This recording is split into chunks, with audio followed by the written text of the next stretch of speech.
Welcome everyone to the California Bicycle Coalition 2025 Summit Sessions webinar series. I'm very excited to have quite a few folks with us today. I am Kendra Ramsey. I'm the Executive Director of the California Bicycle Coalition. We have a great panel of folks here with us today to talk about creative approaches to funding active transportation infrastructure. So the Summit series, basically, the Summit series builds on our biennial California Bicycle Summit. Every 2 years, we bring together people working across the spectrum on bicycling and active transportation, whether they are planners, engineers, public sector, private, nonprofit, local advocates, really to talk about what's going on in the field and how we can make bicycling better for everyone in California. So we'd like to continue these conversations through this virtual summit series in the time where we're not coming together in person for the summit. And this is the first iteration of that series of conversations. So we're very excited to be kicking this off. CalBike advocates for equitable, inclusive, and prosperous communities where bicycling helps to enable all Californians to lead healthy and joyful lives. And we are very excited to be in coalition, in community with all of you on the call to do this work. Wanted to take a moment to thank our generous sponsors for supporting our work and putting together these summit sessions. Waymo, Zoox, Lyft, and Bicycle Transit Systems have all supported us, and we are very happy to have them on board. So today's agenda, apologies, overactive mouse here. We'd like to bring together this group to enhance our knowledge of these topics, share best practices, and foster statewide collaboration. In that vein, we will be having presentations from 4 groups of speakers, and then we will have time for question and answer at the end. So I will introduce our speakers briefly and then turn it over. So we have Lori Waters, who is the Deputy Director for Traditional Programming at the California Transportation Commission, or CTC. And that's a reminder, please speakers, define acronyms. And if folks have any questions on acronyms or anything else, please use the Q&A feature, because that's where we will see questions come through. Also throughout the presentations, if you want to use submit questions, please do that as well. So next speaking, we will have Brianne Logassa and Mark Caswell from the California Strategic Growth Council, or SGC, Omar Atay from the San Diego Association of Governments, and I should say Brianne is the AHSC, or Affordable Housing and Sustainable Communities Planner, and Mark is the Advisor for Community Investments and Planning at Strategic Growth Council, and Omar is the Principal Engineer for San Diego Association of Governments. We also have Joey Juhas-Lukomsky from the Shared Use Mobility Center, where he's a program manager. So bear with me as I change the slides that I'm sharing to get to our first presenter. Okay. And as I mentioned, while you were listening to the presentations, if you have questions, please share them in the Q&A box. That is where we will be collecting questions. I'll pause briefly after each presenter to see if there are any burning questions in that box that need to be addressed before the next one, but we'll hold the bulk for the end of the time. Okay. 1 second.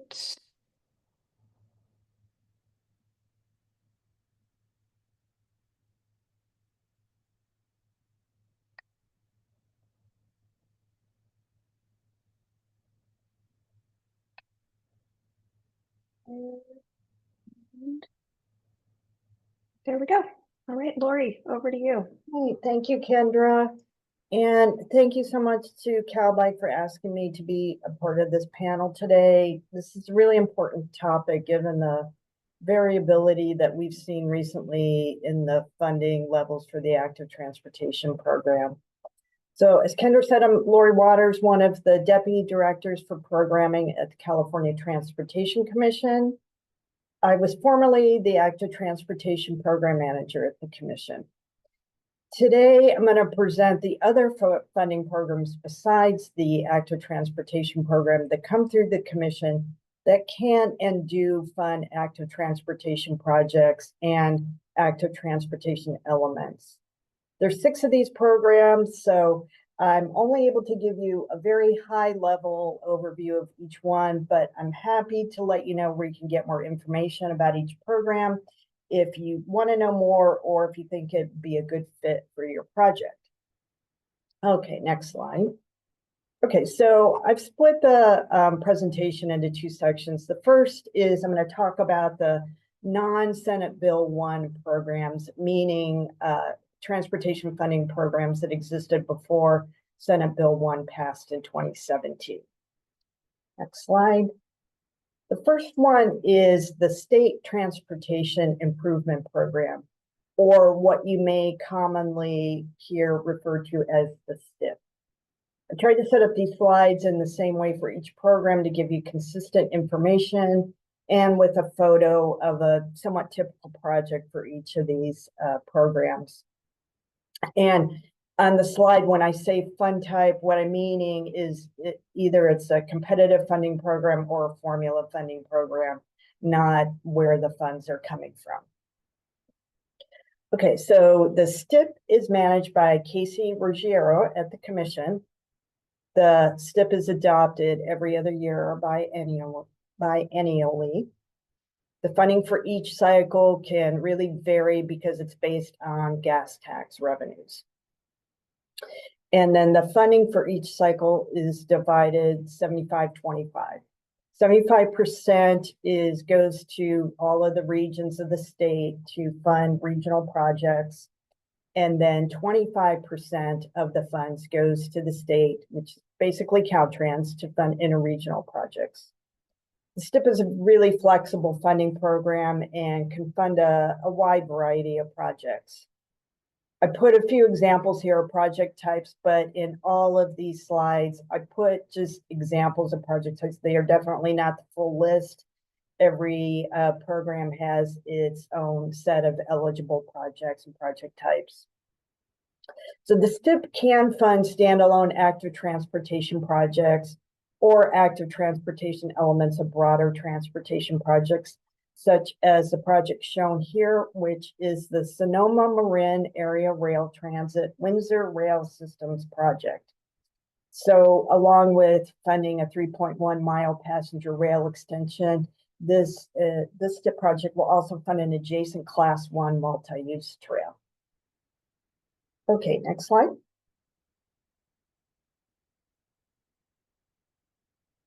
Okay, the next is the State Highway Operation and Protection Program, or what is more commonly known as the SHOP. And at the Commission, the SHOP Program Manager is John Prey. I hesitated to include the SHOP in my presentation because it's quite different from the other programs and managed by Caltrans, but it can fund active transportation, so it seemed like it should be in here. The SHOP is the state's Fix It First program for the rehabilitation and reconstruction of state highways and bridges. I'm not sure if you could call it competitive or formula funding. There is a kind of nomination process that for projects that come from the Caltrans districts, but it's not a grant program. A new SHOP is adopted every other year and the funding available varies. The photo shown here is the Gleason Beach Highway 1 realignment project. And this project is to protect Highway 1 from coastal erosion. So that's kind of a typical SHOP type of project. And, you know, the SHOP can fund bike and ped facilities or complete streets improvements. Next slide. Okay, now I'm going to move on to the Senate Bill 1 programs. And Senate Bill 1 was passed in 2017, and it created a lot of new transportation funding programs, most of which can fund active transportation. Okay, next slide. The first one I wanted to start with is the Local Streets and Roads Program, also known as LSR. This program is managed by Alicia Seguera. I wanted to put this program first because I'm not sure how many people know about it, but this program has been incredibly important to active transportation funding in the state in general and to the active transportation program. After SB1 passed in 2017 and after the active transportation program cycle 4, we noticed a definite shift in the projects that were submitted to the ATP. In general, the projects were much larger and provided more expansive benefits. And when we analyzed why we were seeing this trend, we found it was basically for two reasons. One is because agencies were starting to look at active transportation more comprehensively in their communities, but also many of the smaller, more targeted active transportation projects were being funded out of the LSR. The Local Streets and Roads is a formula program that is distributed annually to all cities and counties in the state for basic local streets and roads needs, including complete streets and bike and ped improvements. So shown here, this is a really common example of an LSR project. This is the Plaza del Amo in the Cabrillo Avenue project in Torrance. So along with resurfacing the roadway, the project reconstruction, the ADA ramps, marked the intersection and fixed the sidewalks at the intersection.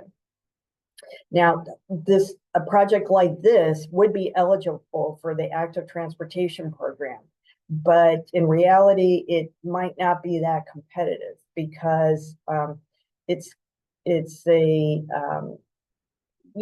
more of a isolated benefit to this community. So we're really appreciative that the LSRs now picks up a lot of these really important community projects. The LSR distributes about 1.5 billion a year, which that sounds like a lot of money, but remember it is split by formula to every city and county in the state. So some places don't get very much every year. Okay, next slide. The next program is the Local Partnership Program, and this has two parts to it. There is a competitive portion to the program and a formulaic component. So for the competitive Local Partnership Program, it is managed by Lashara Ward at the Commission. And this program, it was set up to provide funding for jurisdictions that have approved taxes or fees specifically for transportation. So something like a transportation measure. 40% of the program funds, which this cycle it's about 195 million, are distributed competitively every other year.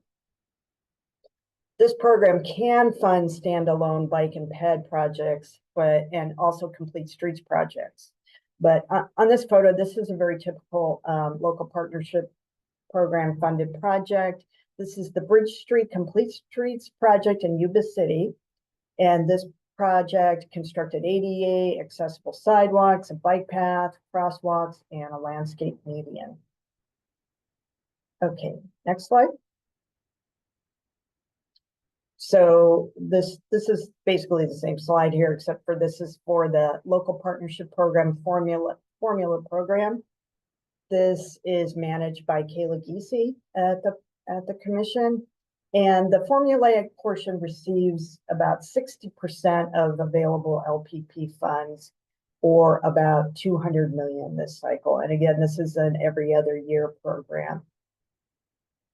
Okay, next slide.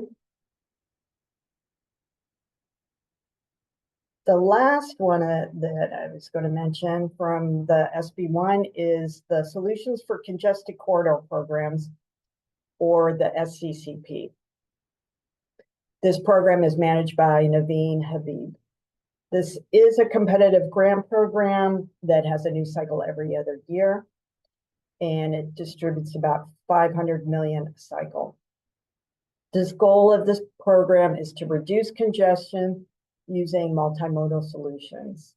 So standalone bike and ped facilities are eligible in this program, but you're more likely to see them as part of a bigger comprehensive project. This program tends to fund very large projects, like the one shown in the picture. This is the Watsonville to Santa Cruz multimodal corridor project. There's a lot going on with this project. It's about $100 million in SCCP funds. It has transit buses, adaptive signal controls, and active transportation elements. So this is kind of a typical project in the SCCP, very large multimodal projects. And I think my 10 minutes is up, so I am going to stop there and thank you. And I know that was quick, but I just want to say we have a lot of information on the Commission's website about all these programs, including our staff roster that has contact information for all of those program managers that I mentioned. Kendra, are you going to take any questions now, or you want me to wait?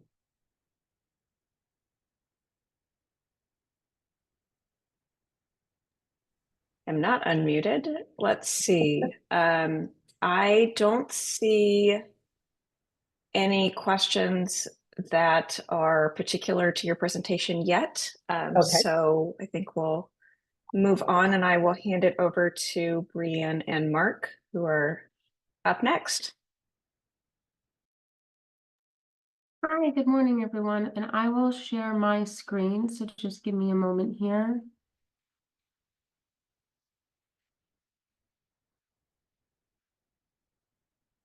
Okay.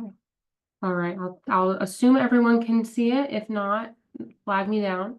Hello, everyone. My name is Brianne Logassa, and I'm an associate planner on the Affordable Housing and Sustainable Communities, or AHSC team at the California Strategic Growth Council.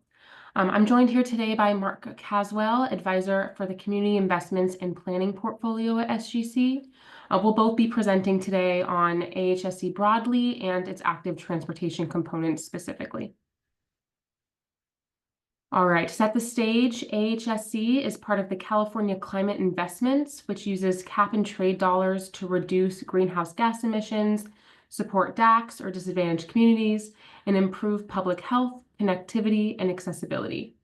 Core components of AHSC projects include affordable housing near public transit, active transportation infrastructure and transit amenities, as well as urban greening. Now, bundling all these components into one application require collaboration of developers, public agencies, and community organizations. All right, we love this image here at AHSC. This image shows the quintessential AHSC project. We have infill affordable housing that reduce greenhouse gas emissions and vehicle miles traveled through sustainable land use, housing, and transportation practices. So we have our affordable housing over here. We have park space that's walking distance, different bikeway options, sidewalks and pathways, different community programs, etc. So this is just kind of the perfect project in one. All right, and as I mentioned before, our funding comes from cap and trade dollars, otherwise known as the Greenhouse Gas Reduction Fund. AHSC gets 20% of all auction proceeds, making it the largest continuously appropriated housing funding source and the second largest continuously appropriated active transportation funding source. Our funding has stayed pretty consistent over the years, with our upcoming round 9 being around $775 million. Project applicants can seek a minimum of $10 million per application and up to a maximum of $50 million. And we do break down that minimum and maximum amount for housing and transportation. For transportation in particular, we have a cap of $15 million for projects. All right, now the question is, what are the active transportation elements that can be funded through AHSC? Now, before going through a list of examples here, it is important that I reiterate that collaboration is key. AHSC funds housing and transportation together, so public agencies or other entities implementing active transportation scope must partner with the developer that's building nearby affordable housing. Through that partnership, transportation agencies can build new or improved walkways, bikeways, and even repave adjacent roadways. Also eligible for funding are streetscape improvements, street crossing enhancements, and bike share infrastructure, including the bikes themselves, street furniture, bicycle parking, bike repair kiosks, the list kind of goes on and on. You can even add the bike carrying devices on public transit. Basically, there's a lot that AHSC can cover. I do want to add, though, that AHSC is a competitive program, so this funding isn't guaranteed to every applicant. And in the next slide, I'll have Mark jump in to discuss what makes the most successful AHSC project. All right, thank you, Brianne. So I'm Mark Caswell, advisor to the Community and Investment Planning Investments for the Strategic Growth Council. And I used to be a person who helped write AHSC applications for other components. So I'm going to talk a bit about it from the application side. And I know I see so many folks on this call who I've worked with in the past on this, both as an advocate and as a local agency. So what makes a successful AHSC project is number one, collaboration. This program is designed to make sure that affordable housing developers are working in partnership with local jurisdictions to do both the housing by the developer and then the transportation by the transportation agencies and public works agencies. So really, it's all about collaboration and partnerships. There's also components of programming, including bike education and outreach components that is also part of community-based organizations that are also part of this program as well. The really key is having an infill project that's in a disadvantaged community. There is always a goal of getting projects that are in disadvantaged communities. We have a statutory requirement of 50%, and we're required to focus on infill projects. So we're not talking about suburban sprawl, but we're talking about in cities and in other urban areas, including rural urban areas. Implementation of this sustainable community strategy, for those of you that are engaged at the regional level, the MPOs work closely to identify their patterns of growth, and both in transportation and housing. So the goal is that these applications would be really implementing the SCSs there.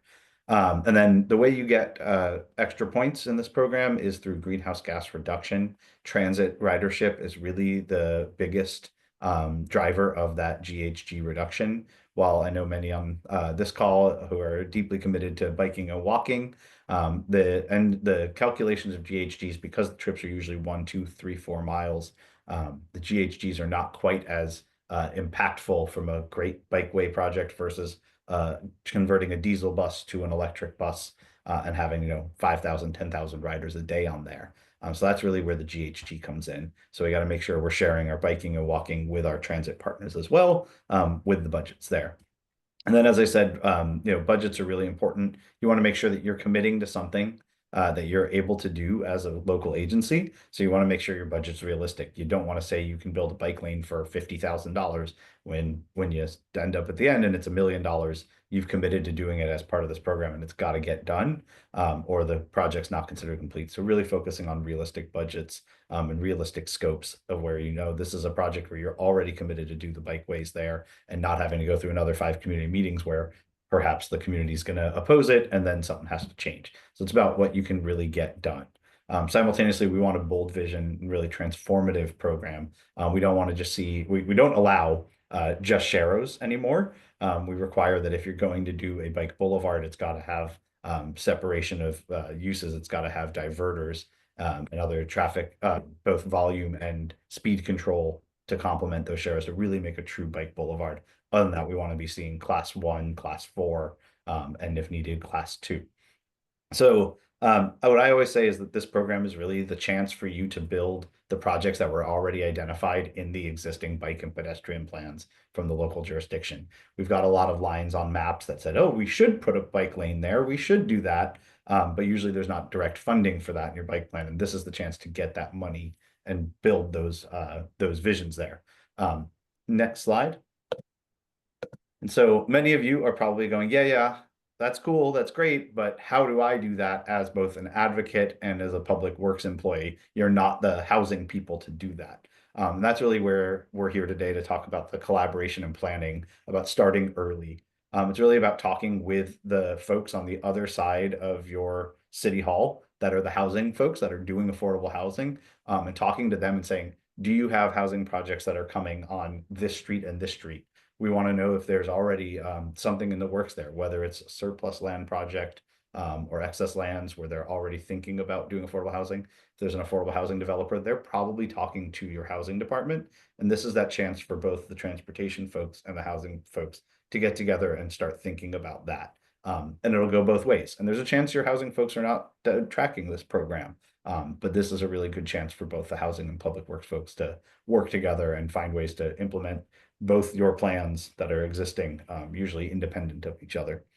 As I mentioned, scoping and budgeting, you really want to just implement the stuff that's already identified in your plans. You don't want to go out and find new projects that you haven't already vetted through the community, that you haven't had deep engagement on, you haven't done analysis on. You want to find the ones that are already ready to go. And as I always say, it's dots and lines. The map on the right here was a map that was actually created. This is what is required for the program. A map that has lines and says, this is where the bike lane's going to go. You may not have already done the deep engineering work. You don't have to be at 30%, 50%. You can actually fund the engineering and the design work to get that line into an actual bikeway from there. And then, as always, build in some flexibility around your costs. We know that the costs have gone up year over year, especially in the last couple of years. So we want to make sure you're being thoughtful in how you're estimating that. The really big thing here that makes the program really strong is that there is a joint and several liability.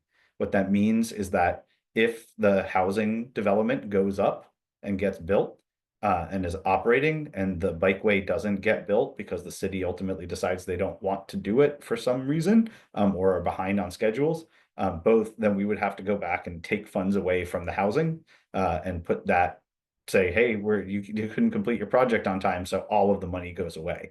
And then that will result in some really nasty lawsuits. So this is really the time to make sure that you're building in a commitment, you know what you can do as a public works agency, and not just, you can't just shoot from the moon and say, yeah, we'll figure it out, or we won't, because if you don't, there's potential really big financial downfall there. So you want to work with your trusted partners in all of this, both the developers and all of the community-based organizations.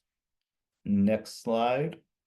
So next steps, the website here, sgc.ca.gov/program/AHSC, has both the past and current program guidelines. Round 9 guidelines are being presented to the Strategic Growth Council for adoption next Wednesday. So we're about to adopt the next round with a NOFA out in March. So we're moving quickly on that. I will acknowledge, for those of you that may be just hearing about this program now, a lot of these projects are usually more than a year in the making. So you may not be able to get it up and running and ready to go for round 9. But if there is already a housing project that's already underway, now's about the time that usually they reach out to local public works and say, hey, do you have a bike lane near there that we could do to complement this? But this program usually takes a lot of advance notice because the housing deals take a lot of time. And so the website's also got information about GHG calculation if you want to see how that works and figure out if the project has a high GHG or not. You can use previous rounds and current rounds, as well as just find out about all the projects across the state. There's more than 200 projects that have been awarded across the state. There's likely one in your community, likely in your county at least. And so we got a lot of projects out there, and there's information about each of those. So you can find out some details about those. Some of those may not have gotten the bike lanes or sidewalks built yet, and they might be coming in the coming months or years as the housing is getting started now. So, and there's also workshop recordings with much more dive. We only had 10 minutes here, but we got, hours of workshops around all the more details here. And as always, we have technical assistance. Projects that are located in disadvantaged communities, low resource communities, especially tribal partners. If you're thinking that this is a lot and overwhelming, we get that. It is a big, complicated program. And we offer technical assistance where folks can request technical assistance that is paid for by the state, where we have consultants who work with you to make sure that you're able to form your project and apply and get you to the next step there. So as you can see, website there, then questions, ahsc@sgc.ca.gov. And I'll pass it back to Kendra. Great. Thank you so much, Mark and Brianne. Wanted to go to one quick question before we move on. Someone wanted to know how you were defining Bike Boulevard, because you differentiated between Sharrows and Bike Boulevard. Yeah, so Bike Boulevard, by our definition, is that the project, the street would have not just sharrows is the way we define that. It requires that it has some kind of volume and speed control. So that's diverters, roundabouts, chicanes, things such as that to really make sure that it's slowing down speeds there and hopefully reducing car traffic on a bike priority street. Awesome. Thank you so much. And we will now turn it over to Omar to dig a little bit deeper into AHSC. And I see a lot of good questions coming in. Keep them coming, and we will get to them following the presentations. Thanks. Hi, everyone. My name is Omar Tay, and I am a principal engineer at the San Diego Association of Governments. And really, the previous presentation really blends nicely into what we're trying to do here. And I'm here to present on the Imperial Avenue Bikeway project. So I just like to start at the high level, just explaining what SANDAG is. SANDAG's the local metropolitan planning organization, so we're responsible for our regional plan. We're the Regional Transportation Planning Agency, again, responsible for the state regional plan. Also, we serve as a COG, or a Council of Governments, so we're dealing with things like RENA. And then we have a legislation that was passed in the early 2000s that consolidated our activities, which allows us to plan and build transportation projects. So a little bit different than some of the other COGs and some of the other regions around the state. So I kind of want to outline that. And lastly, we're self-help. We have our own Transnet ordinance, half-cent sales tax that helps us fund and leverage state and federal dollars. So as I mentioned earlier, we're in charge of implementing the regional bike program. And this is an early action program that was approved by our board in 2013 for about 77 miles of bikeway. They allocate about $200 million. Since 2013, we've opened 12 projects equating to about 27 miles. 4 are in construction right now, and we have 11 that are in final design and approaching construction. And ultimately, like as mentioned before, we're really trying to build a connected network that increases safety and provides connections to local destinations like schools and parks. And so the map on the right is our regional bikeway network that we aspire to construct. And so this is kind of zooming in on the Imperial Avenue Bikeway project. So you can kind of see the connectivity. The orange arrow sort of indicates, and the orange line going across east and west is the alignment of the project. It's connecting 2 projects on the east side and the west side. And you can see the rest of the network and the connectivity that it provides. And then, sorry for all the maps, I'm an engineer, but this is another map of a more zoomed in on the Imperial Bikeway itself. So you can see on the east side, it connects to an existing bikeway, crosses a freeway, crosses another freeway, close to some transit, and then ultimately connects to some of the downtown mobility connections that some of the improvements that have been done by the city in the downtown area as well. And again, and to piggyback on what was said before, it's through a disadvantaged community, and we'll get into some of the housing elements and how we partnered with the developer to get this project partially funded. Oh, sorry, one more map. And then this is the map that kind of shows some of the features along Imperial. Imperial is kind of an arterial roadway, and so some elements have separated bikeways. We have bus islands because it's a transit route. We have enhanced pedestrian crossings because we're trying to not only encourage bike riding, but also make it safer and more comfortable for pedestrians to use. So then also the facility types, vary by the adjacent use and the available space, obviously. So where we could fit a separated bikeway, certainly put that in there.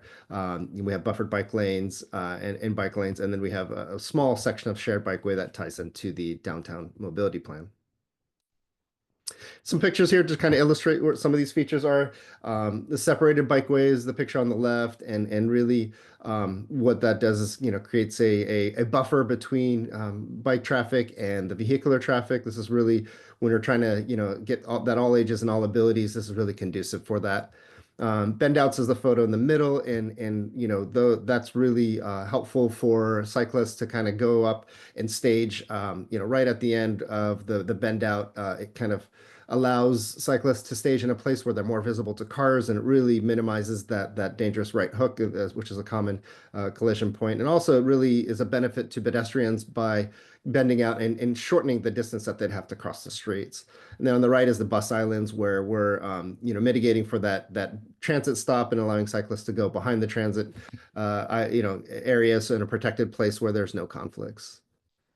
This is kind of a breakdown of the funding. So a lot of different colors of money on this project. We have federal ATP, we have CRP, Congestion Relief Program, RCP funds on this. The CRRSA is a COVID relief fund, and then the AHSC, which I'll get to in a second. And then the last one is the Transnet, which is our local funding. So here's where we partnered with the Community Housing Works Partnership. And as mentioned before, this is a multi-year process. Working with the developer back in 2018, 2019 via our Sustainable Communities Planning Group at Sandag. It was a multi-agency effort with the city and MTS and Community Housing Works. And the name of the project is Keeler Court Apartments. It was completed in 2021. They built 71 affordable units, and then our bikeways is less than half a mile from that project. The AHSC funding was used specifically for the transit improvement, like the bus islands, the bikeway for the medians. I think in some places we had initially proposed, flexible posts, and we were able to accommodate hardscape medians, which provide a better level of protection. And then the heat island reduction treatments, which really is mostly the landscape and irrigation as part of the project. Here's a picture of the landscape and irrigation. So again, the enhanced concrete medians. We have, irrigation because San Diego's so dry. We don't get a lot of rain, so you really need irrigation for any type of, significant landscaping. Added shade trees, shrubs, and rocks. And really, what I want to emphasize here is, these are the things that on bike projects, given our volatile construction market with construction bids tending to come in high, when we look at places to cut, these are the things that get cut, and it's really unfortunate. So to have a grant to help fill that gap means that we can provide this extra level of protection. We can provide this extra, urban greening so that the project really stands out. The great thing about these projects is when you build infrastructure, then other opportunities arise. So the city of San Diego is applying for a grant to do some urban greening along the bikeway. And then in conjunction with our construction as well, Caltrans was able to get a funding source so that they can add some art and some murals to the project. So again, all these assets, all these accessories really just complement the project. So building the infrastructure then provides these opportunities for other future improvements by other agencies. And then currently we're in construction. We are started in late 2024. Done some work as you see on the left there, and hoping to open up to the public in 2026. And with that, I'll go ahead and end my presentation and pass it back. Thank you, Omar. Appreciate it. And we're getting a lot of good questions in. Want to make sure we make it to the group Q&A. So without further ado, I will turn it over to Joey for his presentation, and I will get those slides running right now. Let me just.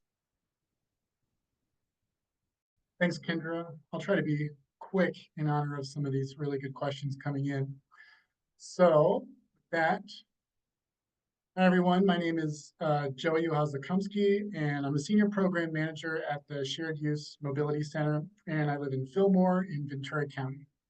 Thank you, CalBike, for inviting me to speak today. I'm going to talk about the Clean Mobility Options Voucher Pilot Program, also known as CMO, and the Sustainable Transportation Equity Program, also known as STEP. Both of these are funded by Clean Climate Investments through the California Air Resources Board, aka CARB. Next slide, please. So the goal of CMO is to implement zero-emission shared mobility projects in historically neglected communities of California. Eligible projects must be in the CCI priority populations, which include census-designated low-income communities, tribal lands, and/or Callan virus screening disadvantaged communities. So CMO provides two kinds of vouchers. One are for what are called community transportation needs assessments. These are vouchers up to $100,000 to engage with residents to determine transportation gaps and needs with an eye toward proposing a shared mobility project to help meet those needs. Previously, I was the executive director of an advocacy organization in Ventura County, and we received one of these needs assessment vouchers. And we were able to do some really meaningful engagement in the city of Oxnard in 2021. And the voucher, along with helping us make pretty deep connections in the community there, learn about transportation gaps, it also allowed us to get some really valuable resources out into the community during the pandemic. So CMO also provides much larger vouchers, up to 1.8 million, for implementing shared mobility projects like bike share, car share, microtransit, and other innovative mobility. So currently within CMO, there are 9 bike share projects between the 2 windows of vouchers. And you can see a list of where they're located here in the slide.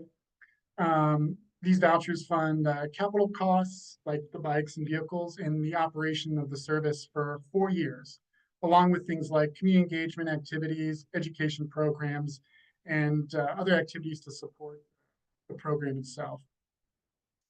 There are some different models of bike share being implemented around the state.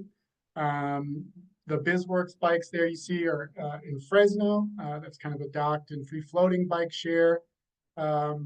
Others will have long-term lending bike libraries as well. There's a bike share in Reading that is coincidentally funded in part by CMO and also AHSC.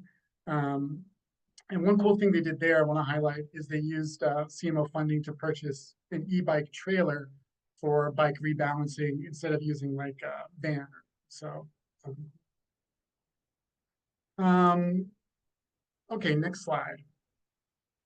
All right, so CMO is administered by a partner team brought on by CARD, which consists of CalSTART, the Shared Use Mobility Center where I work. Emergent Labs is our equity partner, and Hartquist Communications is the comms consultant. And I want to highlight that this team was brought on in part to provide one-on-one technical assistance to all the CMO awardees for project implementation, community outreach, and things like financial sustainability, so these projects can continue beyond their voucher term. Another major component of the technical assistance I want to highlight is the Clean Mobility Equity Alliance, also known as CMEA, C-M-E-A. And this is really cool. It's a peer learning network where the awardees come together to participate in trainings, working groups, and learn from each other, and also invited guests. An example, I lead the Bike Share Projects Working Group, where awardees and stakeholders across all of these CARD programs that are implementing bike share or would like to implement bike share can meet online once a month to discuss challenges and successes and hear from experts. There's also an annual in-person convening called the Clean Mobility Forum, and this year it'll be in Fresno. Shout out to Fresno. Next slide, please. Okay, so again, the Sustainable Transportation Equity Project, also known as STEP, funds community-led transportation grants that increase access to key destinations while reducing vehicle miles traveled, VMT. Each STEP grant includes multiple project types within one priority community that work together to make it easier for people to get around without owning a car. So these diverse project types include planning, community engagement, pedestrian and bike infrastructure, urban greening, zero-emission transit, and more, like bike share. All STEP grants are implemented by a partnership structure, which is cool. They have to include at least one community-based organization, a local or tribal government, and community partners that are brought in for expertise as well. So similarly, eligibility for STEP is based on the Clean Climate Investments priority populations. At least 50% of the geographic area benefiting from the projects must be within those census tracts. And 9 of the 11 STEP grants around the state are funding bike-related projects.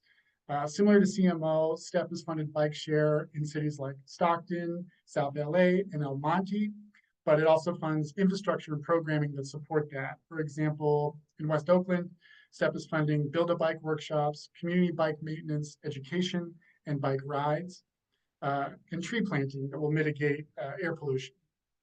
So also cool and notable, in the city of Commerce, STEP funded the construction of a Class 2 bike lane. I'll share out, there's an email down here at the bottom of the slide, but I'll be sure to include a slide with a bunch of links for when these slides are distributed after the fact. So just as a heads up, as of now, there is no funding for another window of CMO or STEP.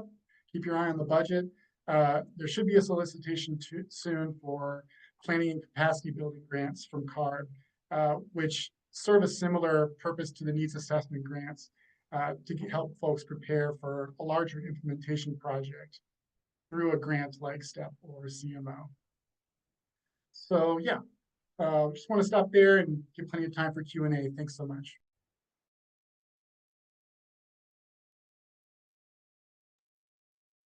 Awesome. Thanks, Joey. That was really informative. And I did hear both of those programs mentioned at a budget hearing yesterday. So people are interested. We definitely want to thank all the speakers again for sharing their knowledge of different programs other than the active transportation program that can be used to fund biking and complete streets infrastructure. We have a number of great questions and about 15 minutes, which is excellent. So I will I have some already queued up that I think we can get to, but definitely keep them coming. So we had 2 questions come in from folks that represent universities, and I think this is both to our SGC and CTC panelists, so Lori and Mark or Brianne, wondering that whether universities can apply directly to these programs that often mention cities and counties in their application materials. We did have a clarification. One of the universities represented is a University of California, which the land is owned and managed by the UC Regents, and they are supposed to self-fund transportation. You want me to go, Kendra? Please, Okay. Lori. So I will, the good news is for universities are eligible for active transportation program funds, but for the SB1 programs, and they would need a public sponsor that meets the eligible applicant criteria, like an regional transportation planning agency, a metropolitan planning organization, or Caltrans, or a city and county. So for the most part, no, but you could partner with somebody.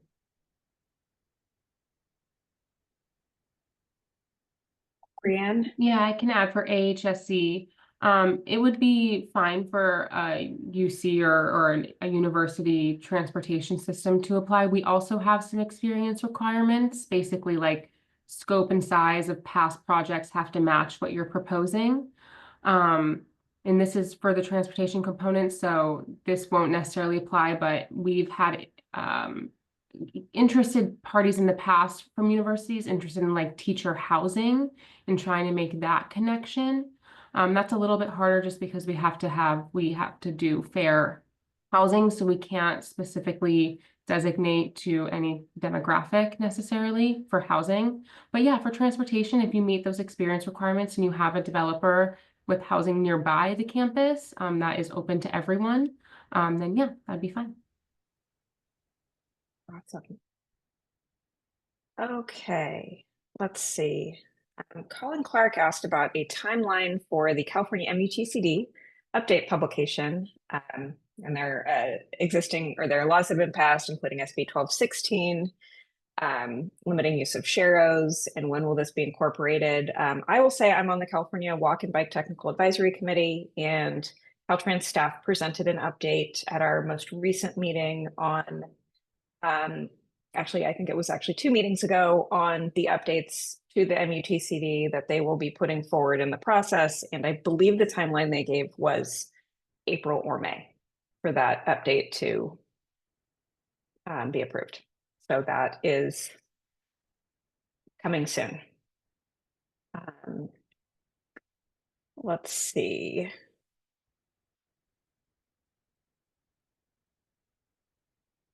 One question to Joey: would grants for the bike project, so CMO and STEP, consider funding or allow funding for nonprofits that rehabilitate bikes and return them for community needs under these programs? Is that an eligible use? That's a good question. I don't know if, I'm not going to say no. I think that one thing, I haven't seen anything like that yet, but one thing that is good with having this program administration team structure is we really spend a lot of time with awardees hearing about how the program itself can improve to better meet the needs of awardees. So this is one of those things where it's a discussion, and the implementation manual is very much a living document that we can try to work in. So it's this sort of activity. So not a no. And a follow-up on that, since you're on camera still, another question was on bike share programs that charge customers hefty amounts to replace stolen bikes. And is there any funding available to help defray this cost for these types of programs, better bike tracking, better bike lockers? I know there was a presentation that you can probably find on CalBike's website from our summit last year, where our friends in Reading did present on some of their challenges in this area. But Joey, do you have any thoughts on, has that been addressed through the programs you talked about? Well, certainly all those things are eligible expenses in CMO.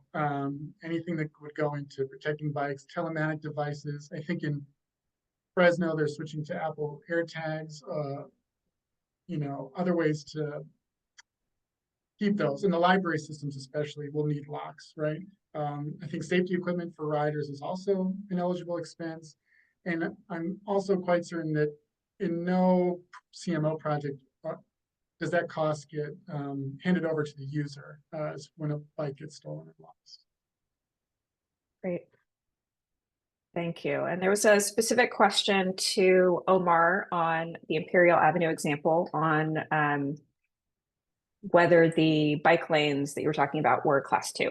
Yeah, definitely class 2. It's definitely related to the space and the constraints, but where we can do buffered bike class 2 lanes, that's certainly preferred. Where cycle track is really the top of our agenda, but it's at a minimum a class 2. And I think there's a little piece that where we had a class 3 is really just to kind of make that last block or two connection to some of the city's constructed bikeways. Great. Let's see. We have a question on community health needs assessments, and if anyone is aware of funding through community health needs assessments processes for bicycle infrastructure programs, and these assessments are conducted by nonprofit hospitals.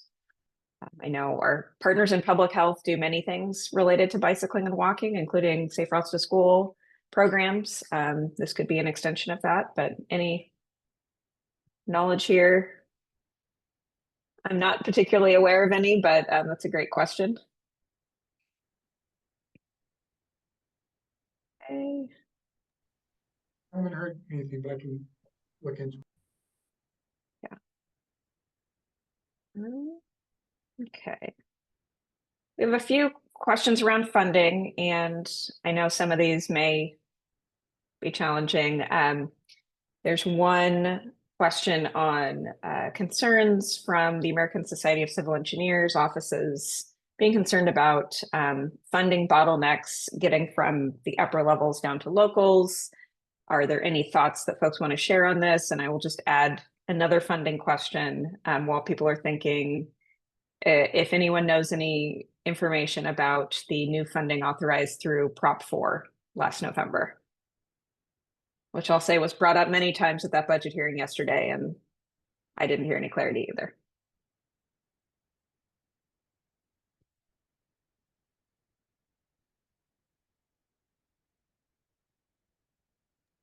I will say the Proposition 4 funding I know is still being negotiated. I know there was a budget meeting yesterday. I'm assuming that Kendra, we're talking about the same one. And so there's still a lot of opportunity for the public to weigh in, as well as to hear what's happening there. But that's still, now that it passed, now comes the hard part of figuring out how to actually get the money out the door.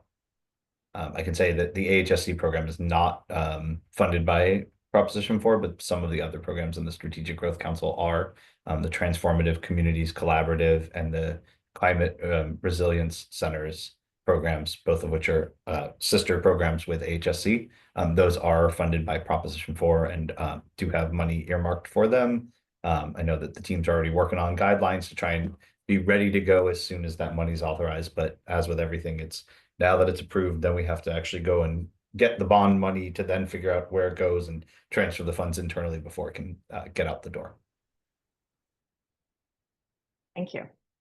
Yes, I did hear lots of people asking for funding from POP4 yesterday. So another question that may be a little bit of a third rail, but have a question about federal funding for California.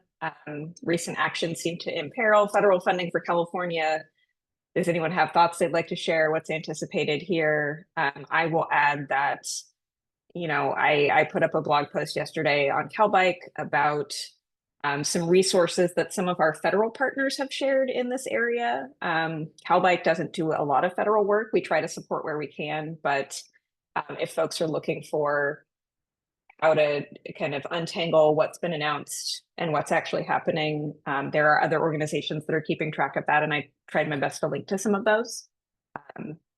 But if any of our state partners on this call have any thoughts on the federal transportation landscape they'd like to share, or any thoughts or anywhere folks can look. But I would say, there's some national nonprofits that are doing some work there that have some good leads. I know that the League of American Bicyclists has done a few webinars. Association of Pedestrian and Bicycle Professionals has a federal policy webinar coming up on February 26th, which is free. So a few places you can look if the answers don't come during this call.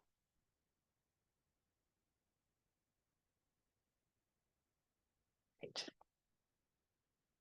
Well, and until anyone jumps up on that question, I see, Joey, you're answering this in the chat, but we have a really great question from someone representing an organization in East Oakland called Cycles of Change that sounds like amazing work with, as a community bike shop, connecting folks with resources to keep them on their bikes, really in line with the programs Joey was speaking of, and would love to know about any leads to how to keep programs like that running in the community. Yeah, I was going to answer that, but I can do it now. Thanks, Kendra. Hi, Shruti. Yeah, I would say that actually when we ran 2 community shops in Ventura, we had both of those were working kind of in tandem with ASIC grants as well, and one of them actually involved putting a community bike shop in the building in the city of Oxnard. Or because of the kind of adjacency or proximity to it, it contributed to the, I think, the GHG reduction, or part of the programming in that ASIC grant. Bike education was written into that. So actually, I think ASIC might be a good fit. I would also look into the Office of Traffic Safety, Pedestrian and Safety Program.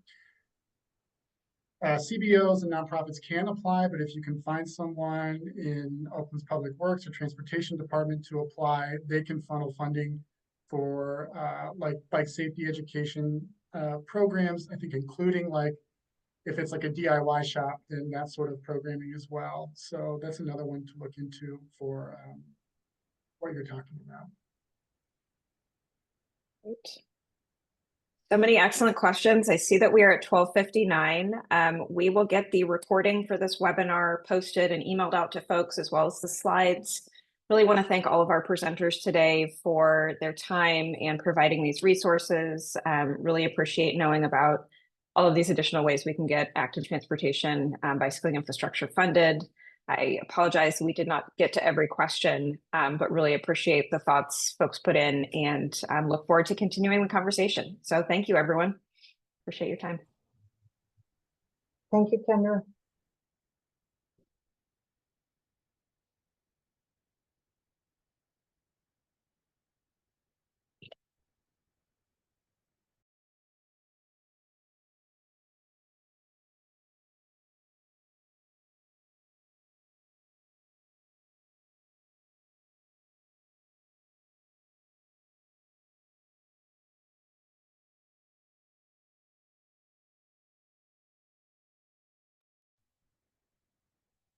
Thank you all for attending, and have a great day.